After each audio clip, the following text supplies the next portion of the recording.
Have you ever noticed that when Americans speak, sometimes the words don't sound like the way that we write the word? For example, you might see the word written better with T, but you hear the word better and it sounds like a D. Well, that's a common feature of spoken English, and you're going to need to really understand it if you want to understand real spoken English. And that's what we're going to get into with this video.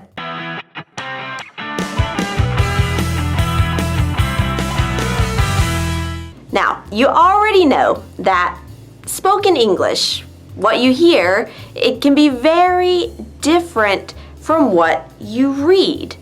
And a good, very small example of this is the letter T. Now, sometimes it sounds like a T, but sometimes it sounds like, well, listen to this example and tell me what sound you hear.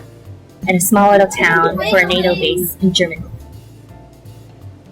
Let's listen again with the subtitles this time, and you see the letter T, but what sound do you hear? Listen. In a small little town for a NATO base in Germany. In a small little town for a NATO base in Germany. And by the way, that was my old friend from college, Colleen, talking about her life as the daughter of a military officer. When she was a kid, she lived in lots of different places in Europe. Lucky her. And she says a small little town, but the T in little sounds like little. Little. And it's the same thing with NATO. It sounds like NATO. NATO with a D sound. And if you're wondering, NATO stands for the North Atlantic Treaty Organization. So Colleen lived on a NATO base in Germany.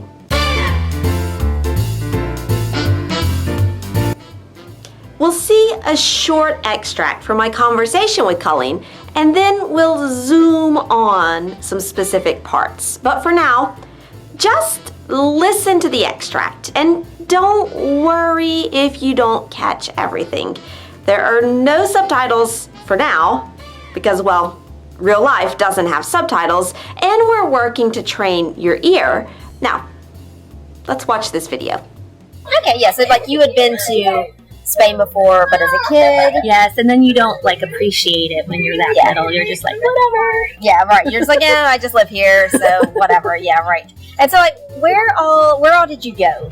Oh wow. Like, when you were over there. France.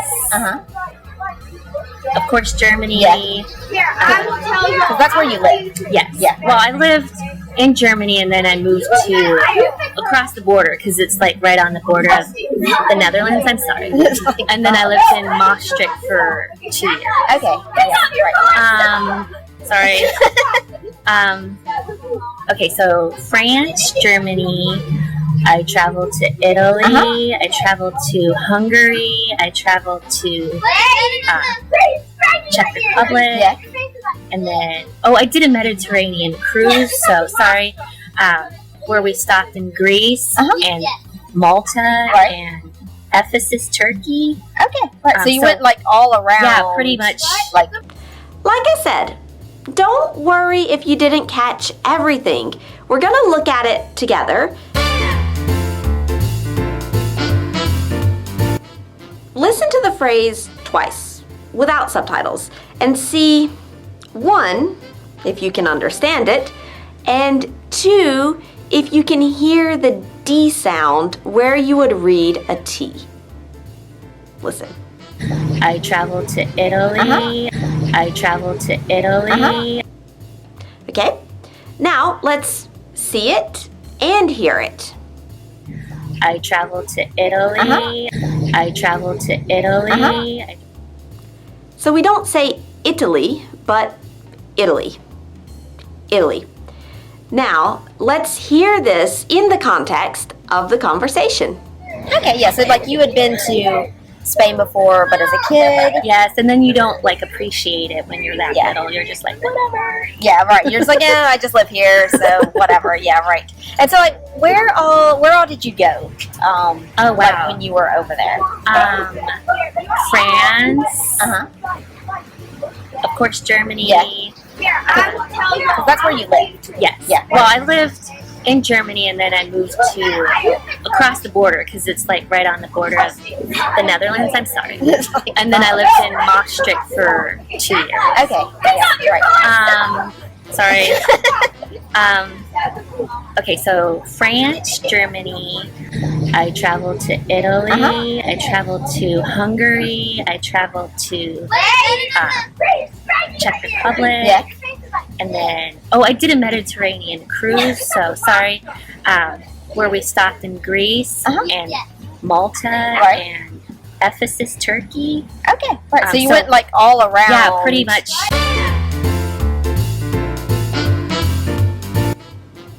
Listen to a specific phrase twice. No subtitles. Can you understand it? But they're pretty good at making the difference.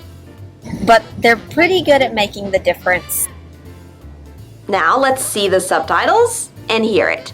And notice how I pronounce pretty like it's spelled with a D instead of a T, like pretty. Let's listen.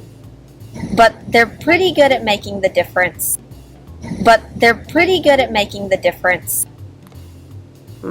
All right, here's that extract of our conversation, but with the subtitles. And for the context, we're talking about the lack of anti-Americanism in Europe.